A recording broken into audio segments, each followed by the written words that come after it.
Bonjour, aujourd'hui je vais vous parler spécifiquement de l'investissement dans l'immobilier résidentiel aux États-Unis via les REITs, Real Estate Investment Trusts. Cette vidéo n'est toujours pas un conseil financier, alors faites vos propres recherches avant d'investir. Je vais parler d'abord des avantages des REITs résidentiels aux États-Unis, puis de leurs risques, et enfin je vais vous donner les 3 meilleurs REITs aujourd'hui selon moi dans cette catégorie. Mais avant, pour être bien sûr qu'on comprenne de quoi on parle et vous mettre un petit peu l'eau à la bouche, forcément je vous montre quelques images des actifs dans lesquels on investit quand on achète ces REITs résidentiels. Pour ceux qui découvrent la chaîne et qui ne connaissent pas les REITs, ce sont des sociétés foncières, c'est pas de l'immobilier fractionné, ça n'a rien de nouveau d'ailleurs, c'est l'équivalent en France des sociétés d'investissement en immobilier coté. Vous connaissez peut-être par exemple Unibail-Rodamco-Westfield, Klépierre, Icade, bref des mastodontes de l'immobilier commercial. Pourquoi investir dans les REITs aux États-Unis? Le premier avantage, ce sont les perspectives de rendement. Pour rappel, les REITs, ce sont des foncières cotées en bourse qui ont généré historiquement plus de 10% de rentabilité annuelle en moyenne sur le long terme pour leurs actionnaires. Sur les 40 dernières années, on est même entre 11 et 12% annuels. Un des principaux facteurs qui, selon moi, explique la performance de l'immobilier coté américain, c'est la culture très forte du business aux États-Unis. L'alignement d'intérêts entre les actionnaires des REITs et la direction qui prend des décisions d'investissement est souvent très fort. Une grande partie de la rémunération des dirigeants est sous forme variable, corrélée à la performance de long terme de l'action. Si je rajoute à ça ce qu'on trouve dans les REITs du monde entier, c'est-à-dire l'exonération d'impôts, l'obligation de transparence avec des publications trimestrielles et l'obligation de distribution à leurs actionnaires, je comprends pourquoi sur le long terme, les REITs aux États-Unis surperforment l'immobilier privé et les actions traditionnelles. Deuxièmement, on peut avoir une source de revenus très stable et prévisible. Comme ce sont des entreprises qui détiennent de l'immobilier, elles sont pour la plupart capables de générer des cash flows réguliers et de payer des dividendes stables et croissants à leurs actionnaires. Troisièmement, on investit dans une activité essentielle à l'économie. Certains diront que les bureaux ou les magasins physiques sont voués à disparaître, et je ne suis pas d'accord avec eux, mais le résidentiel, c'est ni plus ni moins que des appartements et des maisons qu'on loue à des familles. Et là, je pense qu'il n'y a pas de débat, on n'est pas prêt d'aller dormir dans le métaverse. Quatrièmement, quand on a déjà des investissements en France, ça permet de se diversifier en s'exposant à un marché très différent. On s'expose aussi au dollar américain. La diversification au sein des REITs réduit drastiquement le risque individuel. Si un locataire n'est pas capable de payer son loyer pendant quelques temps, eh bien c'est totalement noyé dans la masse de locataires. Par contre, plusieurs REITs sont assez concentrés dans certaines zones géographiques spécifiques. Je vous mets une liste avec quelques REITs résidentiels aux États-Unis répertoriés par NAREIT.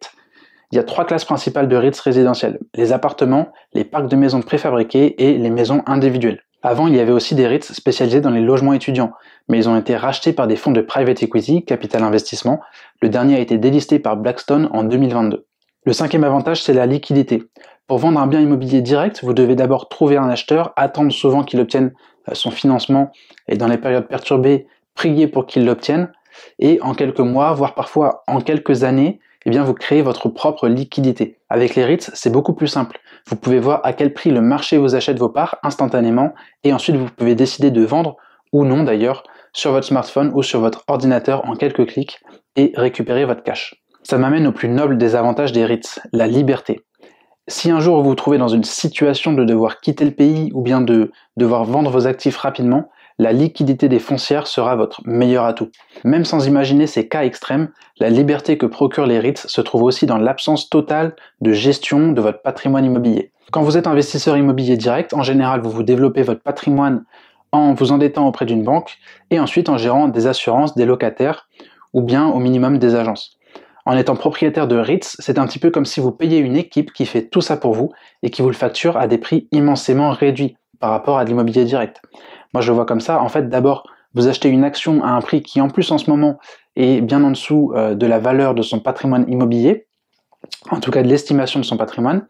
Ensuite la société est endettée et a des coûts de fonctionnement. Elle vous reverse une grande partie de l'argent des loyers et en garde une autre partie pour grossir. Les coûts de fonctionnement au regard du patrimoine global sont bien en dessous de ce que vous facturez une agence ou même une société de gestion pour ceux qui ont des parts de SCPI. Grosso modo, ça vous permet d'investir sans limite de montant, sans crédit et sans tracas de gestion. Vous pouvez le faire depuis n'importe où dans le monde, tant que vous avez accès à une connexion Internet. D'ailleurs, vous avez aussi des avantages fiscaux, puisqu'on est facilement beaucoup moins taxé qu'avec de l'immobilier physique. Concernant les risques, j'en ai abordé la plupart dans ma dernière vidéo sur l'investissement à l'étranger. Aujourd'hui, le résidentiel, ça représente 15% de la capitalisation des REITs aux États-Unis, mais ça reste un marché très cyclique. Les États-Unis, pour moi, c'est un petit peu l'inverse de la France. Il y a une tendance pro-business durable et peu de chances que l'État vienne vous mettre des bâtons dans les roues avec des mesures très contraignantes. Par contre, cette liberté fait qu'il y a régulièrement des surplus de construction dans certaines zones. Il y a donc des phases avec plus d'offres que de demandes, ce qui peut augmenter le taux de vacances locatives et contraindre à la baisse forcément les loyers et donc les cash flows des REITs. Typiquement, là, récemment, avec le Covid, on a eu les mesures du gouvernement aux États-Unis qui ont créé une très forte augmentation de la demande dans les États ensoleillés du sud des États-Unis, la Sun Belt. Les promoteurs ont donc augmenté énormément les chantiers de construction, mais la demande s'est tassée ensuite et est revenue à des niveaux normaux d'avant-crise. Ces cycles sont inévitables, mais il y a également les cycles des marchés boursiers. Les REITs peuvent être plus ou moins favorisés par les investisseurs qui apportent souvent une fluctuation très importante des prix.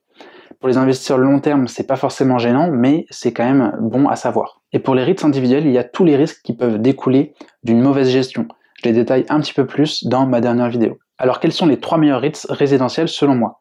D'abord, il y a 2 REITs d'appartements. Le premier, c'est Avalon Bay, constitué principalement de logements de classe A dans les grandes métropoles des côtes américaines, New York, New Jersey, Washington, la Californie. C'est un des plus importants REITs d'appartements aux États-Unis. Le deuxième, c'est Camden Property. Ce sont des appartements de classe B, cette fois, dans la Sun Belt, la ceinture ensoleillée du sud des États-Unis dont je parlais tout à l'heure. Bon, pour respecter le format de la vidéo, je ne peux pas trop m'étendre, mais actuellement, le prix de leur part trade respectivement à moins de 17 fois et à moins de 13 fois les FFO, Funds from Operations, désolé pour l'accent, les cash flows récurrents, et leurs dividendes sont actuellement à 3,6% et 4% respectivement, sachant qu'ils gardent à peu près 40% chacun de leur cash flow pour leur croissance. C'est-à-dire qu'en fait, au lieu de vous reverser 100 euros, ils vont vous reverser 60 euros et garder 40% pour grossir. Un des points les plus importants aussi, c'est que leur dette est maîtrisée, ils n'ont que chacun que 24 et 26% de dette et sont classés à moins par les agences de notation, ce qui va leur donner accès au crédit à l'avenir et leur permettre de se développer comme ils l'ont fait par le passé. Le troisième, c'est Sun Communities, qui a des actifs selon moi d'une meilleure qualité que son concurrent principal UMH. Il ne paye que 55% de ses cash flows récurrents sous la forme de dividendes, qui est aujourd'hui un petit peu en dessous de 3%. Le business des maisons préfabriquées aux États-Unis, c'est très résistant aux récessions parce qu'il n'y a que très peu de charges pour les bailleurs. Ça représente moins de la moitié du portefeuille de Sun Communities et le reste, ce sont des emplacements de camping-cars et de bateaux. C'est un petit peu plus cyclique, surtout pour les camping-cars, mais même dans cette activité-là, plus de 50% des locataires sont quand même là pour le long terme. En conclusion, avec les REITs résidentiels aux États-Unis, on a à la fois les avantages de l'immobilier, avec des revenus relativement stables et prévisibles, mais aussi les avantages de la bourse, c'est-à-dire la liquidité, des opportunités d'achat quand ça baisse beaucoup, et des rendements historiques qui n'ont rien à envier à aucune autre classe d'actifs. Les REITs sont aujourd'hui la seule façon selon moi d'avoir des actifs immobiliers en étant totalement libre de soucis administratifs et de gestion locative. Maintenant, c'est très peu connu en France et très délaissé d'ailleurs aujourd'hui par les investisseurs. À tort selon moi, puisque en fait c'est justement cette intersection entre l'immobilier et la bourse qui fait peur aux investisseurs boursiers d'un côté et peur aux investisseurs immobiliers de l'autre. Le format de la vidéo n'a pas permis que je vous détaille les opportunités et les risques des 3 REITs que j'ai cités, Avalon Bay et Camden Property pour les appartements et Sun Communities pour les maisons préfabriquées, mais je vous les détaillerai sans doute dans les prochaines vidéos.